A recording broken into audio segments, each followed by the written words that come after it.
Hello दोस्तों, आपके अपने यूट्यूब चैनल यूपीएससी नेट में स्वागत है। आज हम बात करने वाले हैं 26 और 27 जून की। 26-27 जून की जो भी हमारी द हिंदू की न्यू एनालिसिस होने वाली है, यहाँ पर आज हम बात करने वाले हैं। आज की जो हमारी मेन टॉपिक पर खबरें होंगी, श्रीनगर को याद रखिएगा, जम्मू कश्मीर के श्रीनगर शहर को विश्व के लेवल पर शिल्प नगरी का दर्जा मिल चुका है। अब क्या जम्मू कश्मीर को ही सिर्फ मिला है या भारत में और भी शहरों को शिल्प नगरी का दर्जा प्राप्त है, इसकी हम बात करेंगे। नेक्स्ट और आज का हमारा बहुत ज्यादा इंपॉर्टेंट टॉपिक होगा राष्ट्रीय जांच एजेंसी, नेशनल इन्वेस्टिगेशन एजेंसी की बात करेंगे। और ये आज आप खबर पूरी पढ़ लोगे तो आप समझ लो इसके बाद आपको पढ़ना नहीं पड़ेगा। मतलब कि हम बहुत डिटेल से यहाँ पर राष्ट्रीय जांच एजेंसी के बारे में बात करने वाले। नेक्स्ट हमारी करंट अफेयर होगी, तजाकिस्तान में हिजाब पर प्रतिबंध लग चुका है। और ये थोड़ा सा मोमडन समझने की इंपॉर्टेंट है, क्योंकि इससे एक क्वेश्चन बनने की पूरी उम्मीद जताई जा सकती है। Javelin anti tank missile, Bharat और यूएसए, याद रखिएगा भारत और यूएसए ने मिलकर दोनों लोगों ने समझौता किया हुआ है जेवलिन एंटी टैंक मिसाइल का। इसके बारे में समझेंगे। विश्व निवेश रिपोर्ट, एक क्वेश्चन यहां से जरूर बनेगा आपके एग्जाम में। विश्व निवेश रिपोर्ट की हम बात करेंगे। अन्य खबरें हमारी दो अन्य खबरें होंगी, एक उत्तर प्रदेश से होगी और एक हमारी अन्य अलग स्टेट से होगी। हम इस पर बात करेंगे। तो आज की जो हमारी यहाँ पर मेन जो खबरें होने वाली हैं, वो हम 5 खबरों पर बात करेंगे और 5 के बाद 2 हमारी अन्य खबरें होंगी। टोटल 7 खबरों पर आज हम यहाँ पर बात करने वाले।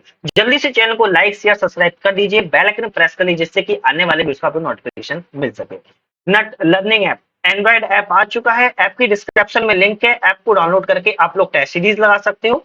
साथ में आप लोग यहाँ पर पीडीएफ डाउनलोड भी कर सकते हो किसी भी चीज की। जैसे इसी वीडियो की अगर आपको वीडियो पढ़ना हो, वीडियो देख सकते हो, पीडीएफ डाउनलोड करना हो, पीडीएफ डाउनलोड कर सकते हो। और टेस्ट सीरीज आप हर एग्जाम की टेस्ट सीरीज भी लगा सकते हो।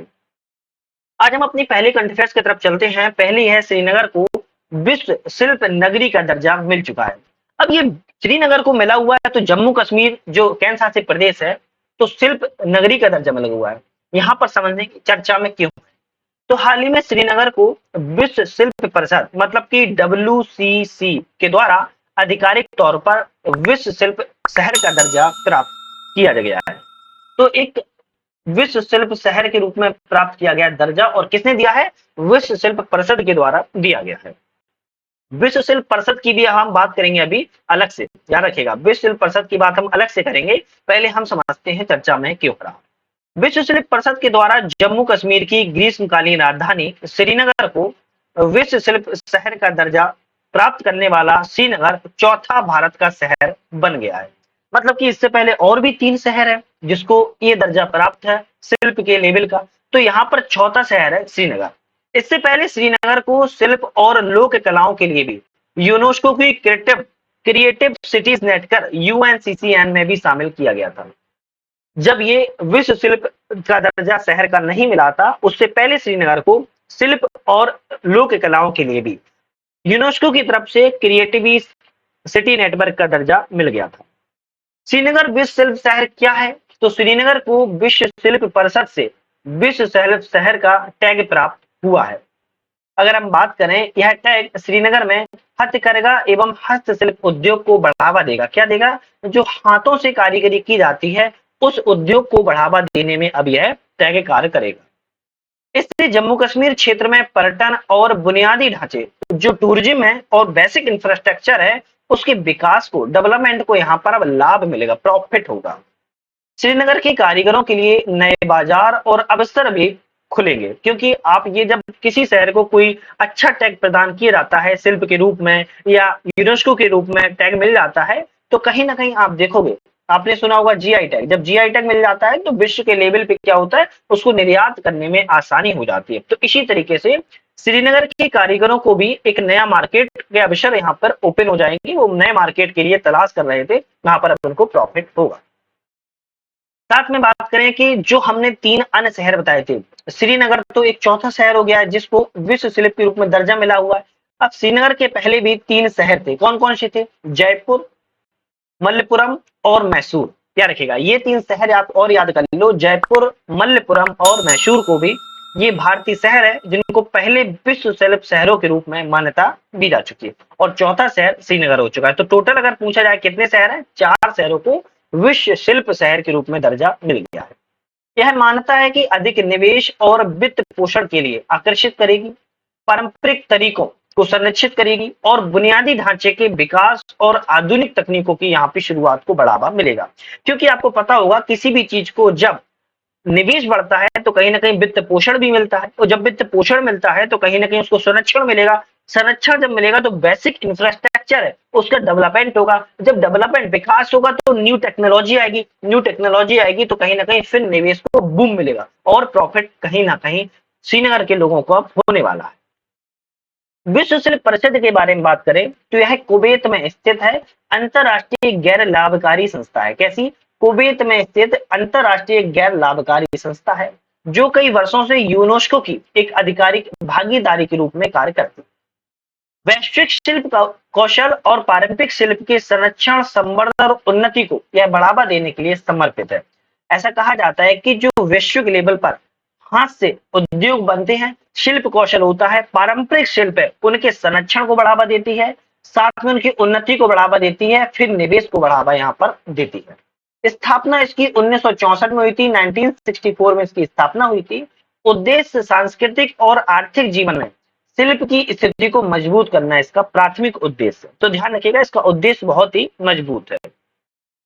क्षेत्रीय विस्तार की बात करें जो इंपोर्टेंट है, 5 भौगोलिक क्षेत्रों में शिल्प समुदाय विश्व शिल्प परिषद का प्रतिनिधित्व करते हैं।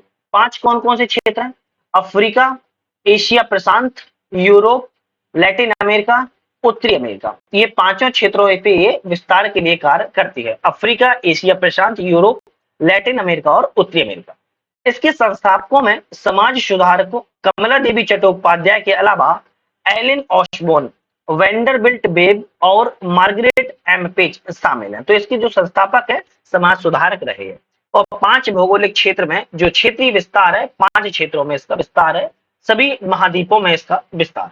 तो ये जो विश्व शिल्प परिषद या फिर कह सकते हैं विश्व शिल्प शहर का दर्जा है, 4 शहरों को भारत में मिल चुका है अभी तक, जयपुर को, मामल्लपुरम को, मैसूर को और श्रीनगर को। तो याद रखो पूरी डिटेल से मैंने आपको हर चीज बता दी। राष्ट्रीय जांच एजेंसी आज की हमारी दूसरी खबर है। National investigation agency government of India के माध्यम से पूरी कार्य करती है। इसके बारे में हम पूरी बहुत ही डिटेल से जानेंगे, पूर्ण जानकारी यहाँ पर हम देखेंगे। पूर्ण जानकारी क्या करेंगे? पूर्ण जानकारी में यहाँ पर देखने वाले। तो पूर्ण जानकारी देखेंगे उससे पहले जल्दी से चैनल को आप लोग सब्सक्राइब, लाइक, शेयर कर लीजिए जिससे कि आप लोग को इसका नोटिफिकेशन मिलता रहे। नट लर्निंग ऐप डिस्क्रिप्शन में इसकी लिंक है एंड्रॉइड ऐप की, तो आप इसको डाउनलोड कर सकते हो। डाउनलोड करके आप लोग वीडियो भी देख सकते हो, पीडीएफ भी डाउनलोड कर सकते हो। वीडियो पीडीएफ के साथ साथ आप लोग क्या कर सकते हो?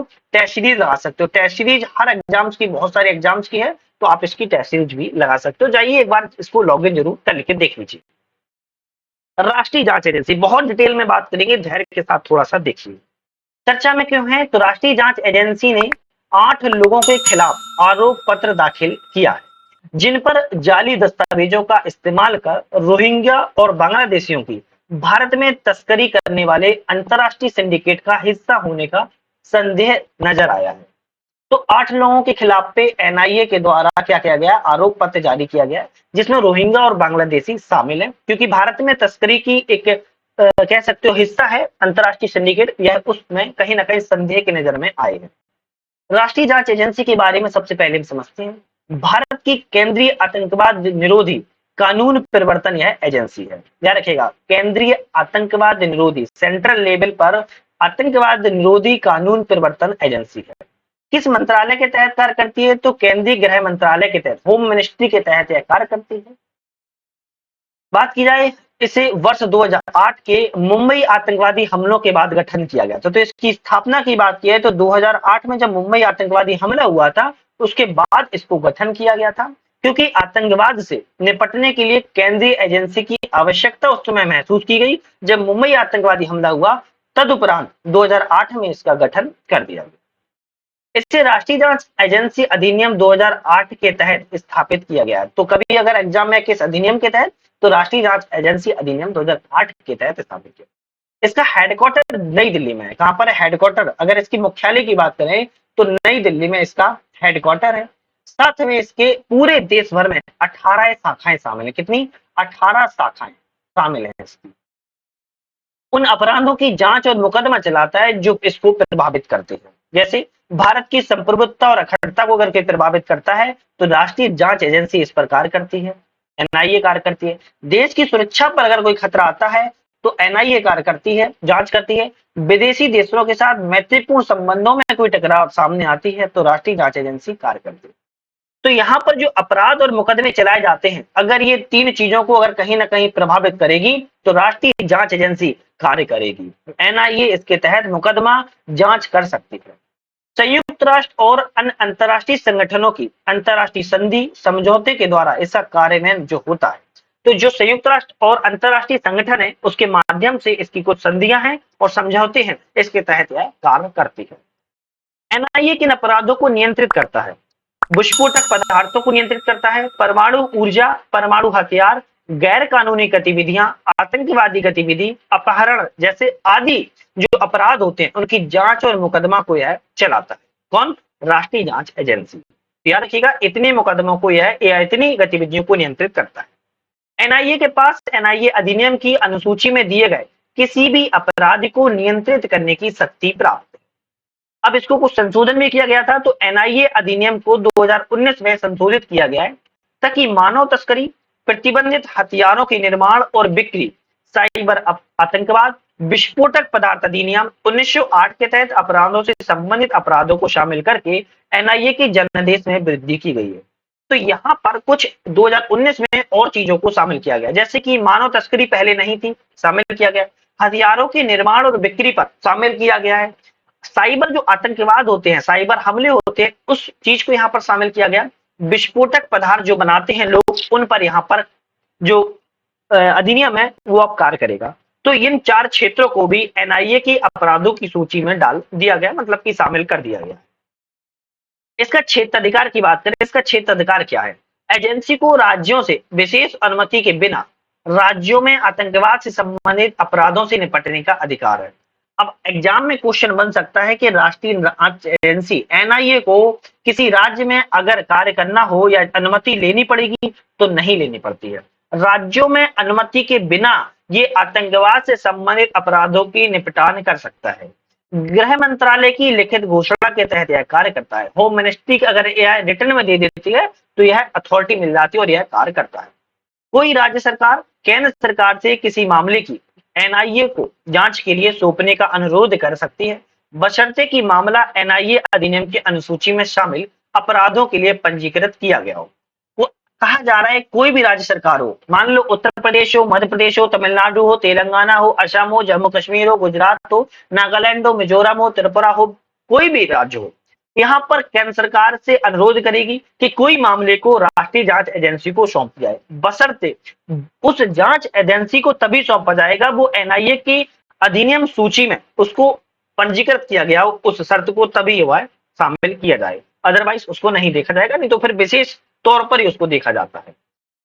केंद्र सरकार एनआईए को देश भर में कहीं भी किसी भी अनुसूचित अपराध की जांच को अपने हाथ में लेने के लिए कह सकती है। कहा जा रहा है कि जो सेंट्रल गवर्नमेंट है एनआईए से कह सकती है किसी भी जगह, पूरे देश में किसी भी जगह अपराध के लिए अपने हाथ में ले और उसकी जांच करे। एनआईए संशोधन अधिनियम 2019 के अनुसार एनआईए के अधिकारियों को अंतरराष्ट्रीय संधियों और अन्य देश के घरेलू कानूनों के अधीन भारत के बाहर किए गए अनुसूचित अपराधों की जांच देने का भी अधिकार मिल चुका है। 2019 में एक बहुत बड़ा डिसीजन लिया गया है, याद रखिएगा। इसमें कहा गया है कि एनआईए अधिकारी जो होंगे उनको अंतरराष्ट्रीय संधियों और घरेलू कानूनों के अधीन भारत के बाहर भी, याद रखिएगा, भारत के बाहर भी अपराधों की जांच करने का अधिकार होगा। ये बहुत बड़ा डिसीजन है। इस अधिनियम के तहत किसी भी अपराध की जांच करते समय राष्ट्रीय जांच एजेंसी किसी राज्य सरकार से जांच में शामिल होने का अनुरोध भी कर सकती है। ये भी इंपॉर्टेंट है कि अगर कोई एजेंसी है अगर जांच करे किसी अपराध की तो राज्य सरकार से बोल सकती है कि आप उसमें शामिल हो जाइए। यदि किसी मामले को जांच और सुनवाई के लिए राज्य सरकार को हस्तांतरित करने के लिए केंद्र सरकार की मंजूरी भी ले सकती है। ऐसा करने के लिए एनआईए अपराध की गंभीरता और अन्य प्रासंगिक कारकों को ध्यान में रखती है। गैर कानूनी गतिविधियां रोकथाम अधिनियम 1967 को 2019 में संशोधित कर दिया गया। तो यहाँ पर एनआईए को 2019 में बहुत संशोधन किया गया है। जो 3 से 4 पॉइंट थे मैंने आपको हर पॉइंट बता दिए हैं। ताकि एनआईए के द्वारा जांचे जा रहे मामलों में आतंकवाद की आय से संबंधित संपत्तियों को जब्ती कर सके और कुर्की करने के लिए महादेशक को सशक्त बनाती है। तो यहाँ पर जो गैरकानूनी गतिविधि होती है 1967 को संशोधित किया गया, 2019 में कहा गया है कि अगर कोई आतंकवाद से संबंधित कोई आय मिलती है तो उसको जब्त या कुर्की कर सकती है। इसको ये वेरी इंपॉर्टेंट, ये भी अधिनियम। तो यहाँ पर मैंने आज 2 करंट अफेयर्स की बात कर ली है। तीसरी करंट अफेयर है तजाकिस्तान में हिजाब पर प्रतिबंध। अब आप लोग मुझे ये बताइएगा कि राष्ट्रीय जांच एजेंसी में जो आपको मैंने पूरी करंट अफेयर्स बताई है, वहां पर आपको कोई डाउट है तो आप मुझे कमेंट करके बताइएगा, या फिर हमारी सोशल साइट व्हाट्सएप और टेलीग्राम पर आप ज्वाइन करके मुझे बता दो, कोई भी अगर आपका डाउट हो या कोई भी चीज आपको पूछना हो। तजाकिस्तान में हिजाब पर प्रतिबंध की बात करते हैं और हिजाब पर ये किस तरीके से प्रतिबंध लग गया है और तजाकिस्तान को हम देख लेते हैं। चर्चा में क्यों है? तो तजाकिस्तान सरकार ने देश में हिजाब पहनने पर औपचारिक रूप से प्रतिबंध लगा दिया है। क्या लगा दिया? हिजाब पहनने पर औपचारिक रूप से प्रतिबंध लगा दिया। हिजाब मुस्लिम महिलाओं द्वारा पहना जाने वाला सिर ढकने वाला कपड़ा होता है। मैंने फोटो में दिखाया, सिर से पूरा ये ढका जाता है, आंखें भी ढक जाती है, एक जाली टाइप की लगी होती है। तजाकिस्तान के राष्ट्रपति इमोमाली रहमोन ने हिजाब को विदेशी वस्त्र कहा है। क्या कहा है? एक विदेशी वस्त्र कहा है और उसके पहनने पर औपचारिक रूप से प्रतिबंध लगा दिया है। तजाकिस्तान की बात करें तो 90% आबादी वहां पर मुस्लिम है। कैसी है? मुस्लिम आबादी है। तजाकिस्तान देश को देख लेते हैं और उसके बारे में जो मोस्ट इंपोर्टेंट पॉइंट है। तजाकिस्तान मध्य एशिया में स्थित एक देश है। मैप रख के बैठो आप लोग और मैप में देखो तजाकिस्तान कहाँ है, क्योंकि उसके हम आसपास की कंट्री भी लोकेट आप लोग कराने वाले हैं। तजाकिस्तान मध्य एशिया का एक देश है, चारों ओर से जमीन से घिरा है, मतलब कि लैंड लॉक्ड देश है। कैसा? लैंड लॉक्ड है देश है, ध्यान रखिएगा, लैंड लॉक्ड देश है। इससे पहले यह सोवियत संघ का हिस्सा था, लेकिन 1991 में यह स्वतंत्र देश बन गया है। इसकी सीमा उज्बेकिस्तान, अफगानिस्तान, किर्गिस्तान और चीन से लगती है। जो 4 देशों से इसकी सीमा लगती है और लैंड लॉक देश है। राजधानी इसकी दुशांबे है और मुद्रा जो है वो शोमोनी चलती है। जिस तरीके से हमारे यहाँ मुद्रा रुपया है, भारतीय रुपया, उस तरीके से वहां की मुद्रा शोमोनी है। तो यहाँ पर तजाकिस्तान के बारे में बताएं। एक क्वेश्चन आपके लिए और इसका आंसर आपको मुझे कमेंट करके बताना है। इसका आंसर मुझे कमेंट बताइएगा। हाल ही में किसी देश ने हिजाब पहनने पर औपचारिक रूप से प्रतिबंध लगाया है? तजाकिस्तान, उज्बेकिस्तान, किर्गिस्तान और चीन। तो चारों ऑप्शन में एक क्वेश्चन सही है, उसका आंसर आप मुझे कमेंट करके दीजिए। नेक्स्ट हमारी करंट अफेयर्स है, जेवलिन एंटी टैंक मिसाइल क्या है? जेवलिन एंटी टैंक मिसाइल, और इसके बारे में समझते हैं, क्योंकि ये देख रहे हो आप कंधे पर रख के इसको लॉन्च कर रहे हैं और ये मिसाइल चल भी चुकी है ना। तो भारत और अमेरिका ने भारतीय सेना की आवश्यकताओं को पूरा करने के लिए भारत में अमेरिकी जेवलिन मिसाइलों के सह उत्पादन के लिए, प्रोडक्शन के लिए चर्चा की हुई है। किसके साथ की है? भारत ने की है अमेरिका से, मतलब कि यूएसए से इस पर चर्चा की है। देखते हैं, जेवलिन एंटी टैंक मिसाइल के बारे में समझते हैं। एक मानव पोर्टेबल एंटी टैंक मिसाइल है, मतलब कि इस प्रणाली को मानव के द्वारा कहीं भी इधर से उधर ले जाया जा सकता है। इसे अमेरिकी रक्षा प्रमुख रेथियोन और लॉकहीड मार्टिन के द्वारा संयुक्त रूप से विकसित किया गया है। इसे मुख्य युद्ध टैंकों और सैन्य वाहनों जैसे भारी बख्तरबंद वाहनों को हराने के लिए डिजाइन किया गया है। जो भारी बख्तरबंद वाहन होते हैं, प्रीवियस वीडियो में, कल की वीडियो मैंने आपको बताया था, भारी बख्तरबंद वाहनों का भी भारत में विकास हो रहा है, तो इसको भी हरा सकती है। इस हथियार से किलेबंदी, बंकर और हेलीकॉप्टर जैसे अन्य लक्ष्यों के खिलाफ भी इसका इस्तेमाल किया जा सकता है। जो किलेबंदी होती है, बहुत बड़े किले होते हैं, उनके खिलाफ भी इसका इस्तेमाल किया जा सकता है। बंकर आपने देखे होंगे, जो बंकर चलते रहते हैं, और बंकरों के खिलाफ भी किया जा सकता है। और जो हेलीकॉप्टर होते हैं, उन हेलीकॉप्टर के खिलाफ भी इसका इस्तेमाल किया जा सकता है। पहली बार 1996 में अमेरिकी सेना में यह शामिल की गई थी। तो जेवलिन एंटी टैंक मिसाइल के बारे में आप लोग ध्यान रखिए। इसकी विशेषताओं की बात करें, इसकी लंबाई लगभग 1.2 मीटर, व्यास 127 मिमी और वजन 2.1 किलोग्राम है, मतलब कि 22.1 किलोग्राम इसका वजन है। व्यास 127 मिमी है और लंबाई इसकी 1.2 मीटर है। इस मिसाइल में 8.4 किलोग्राम का टेंडम चार्ज और उच्च विस्फोटक एंटी टैंक हीट युद्धभार भी होता है। इसकी अधिकतम परास सीमा की बात की जाए तो 2500 हो। इसे कंधे से दागे जाने पर डिजाइन किया गया, मतलब कि मैंने आपको फोटो में पहले दिखाया है, इसे कंधे से दागा जा सकता है। भाई साहब ये दाग भी रहे हैं, है ना, तो इसको कंधे से भी दागा जा सकता है। वैकल्पिक रूप से पहिएदार या ट्रक वाले वाहनों पर भी इसको कहीं भी ले जाया जा सकता है। तो ये अच्छी मिसाइल है जेवलिन एंटी टैंक मिसाइल, और भारत को जब मिल जाएगी तो कहीं ना कहीं इसमें उपलब्धि हासिल होगी। इसका उपयोग किसी भी लक्ष्य को नष्ट करने के लिए प्रत्यक्ष हमले मोड में किया जा सकता है, डायरेक्ट हमले मोड में किया जा सकता है। यदि ऊपर की ओर फायर किया जाता है तो हेलीकॉप्टर जैसे कम उड़ान वाले विमान को मार गिराने के लिए इसको तैयार भी किया जा सकता है। इसे पुनः लोड और पुनः प्राप्ति में समय केवल 1 मिनट का लगता है, मतलब कि इसको जो लोड होने में समय है उसको सिर्फ 1 मिनट का समय लगता है। तो ये बहुत अच्छी मिसाल है और भारत को इसमें मिलेगी। हम बात करते हैं विश्व निवेश रिपोर्ट के बारे में, और वर्ल्ड इन्वेस्टमेंट रिपोर्ट है, बहुत इंपॉर्टेंट है विश्व के लेवल पर भी, वर्ल्ड के लेवल पर भी और इंडिया भारत के लेवल पर भी। समझते एक एक करके हम यहाँ पे चीजों को। संयुक्त राष्ट्र व्यापार और विकास UNCTAD याद रखिएगा, संयुक्त राष्ट्र व्यापार और विकास ने वर्ष 2024 के लिए विश्व निवेश रिपोर्ट को जारी किया है। इसके प्रमुख निष्कर्ष की बात करें तो इस विश्व रिपोर्ट में आर्थिक मंदी और बढ़ते भू राजनीतिक तनाव के बीच वर्ष 2023 में जो वैश्विक प्रत्यक्ष विदेशी निवेश FDI क्या है, FDI 2% से गिरकर 1.3 ट्रिलियन डॉलर हो चुका है। कितना? 1.3 ट्रिलियन डॉलर हो चुका है। पहले कितना था? 2% था, तो अब इससे गिरकर 1.3% हो चुका है। परियोजना में वित्त में मंदी ने सतत विकास को प्रभावित किया है, जो SDG है उसको प्रभावित किया है।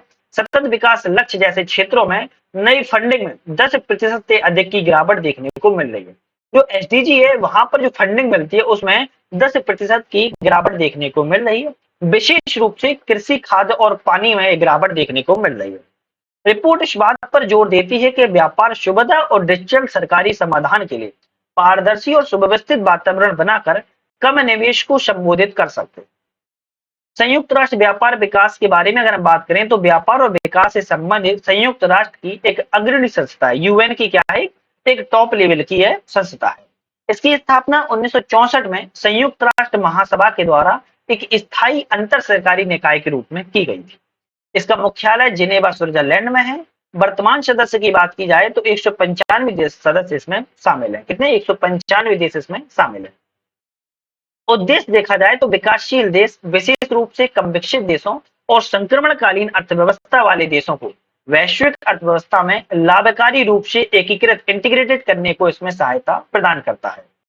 यह आर्थिक और व्यापार विश्लेषण प्रदान करता है, आम सहमति बनाने में सहायता प्राप्त करता है, समावेशी और सतत विकास के लिए व्यापार, निवेश, वित्त और प्रौद्योगिकी, मतलब कि जो व्यापार है, व्यापार के लिए, निवेश इन्वेस्टमेंट के लिए, और वित्त जो फंडिंग होती है उसके लिए, और टेक्नोलॉजी के लिए विकासशील देशों की सहायता के लिए तकनीकी सहायता प्रदान करता है।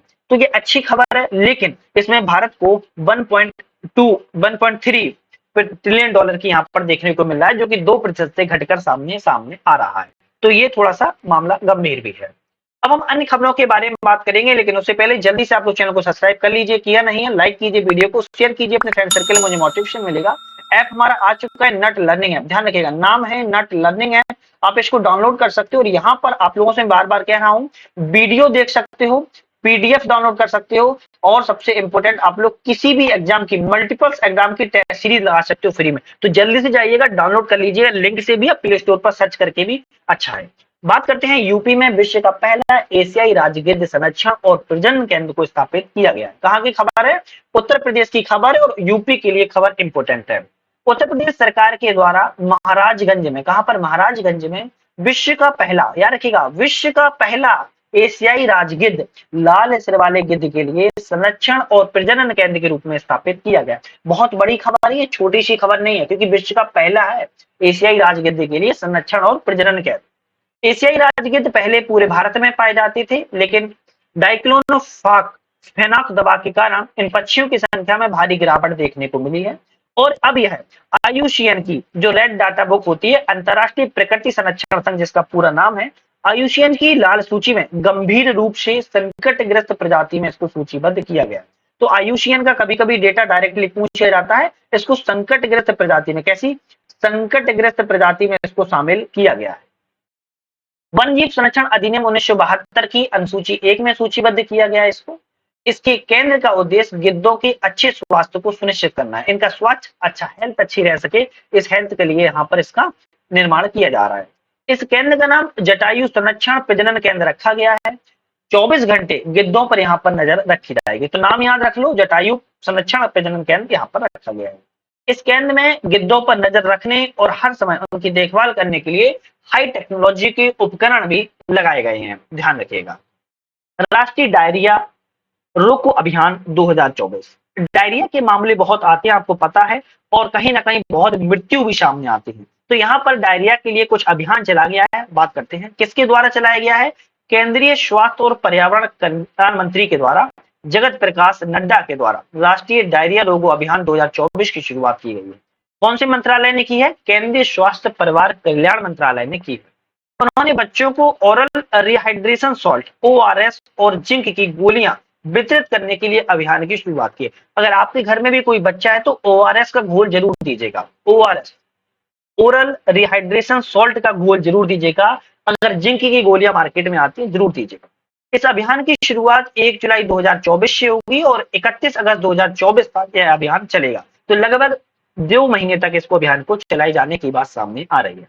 इस अभियान का लक्ष्य है कि बचपन में डायरिया के कारण होने वाली जो बाल मृत्यु दर है उसको शून्य करना। कितना करना? 0 करना इसका लक्ष्य है।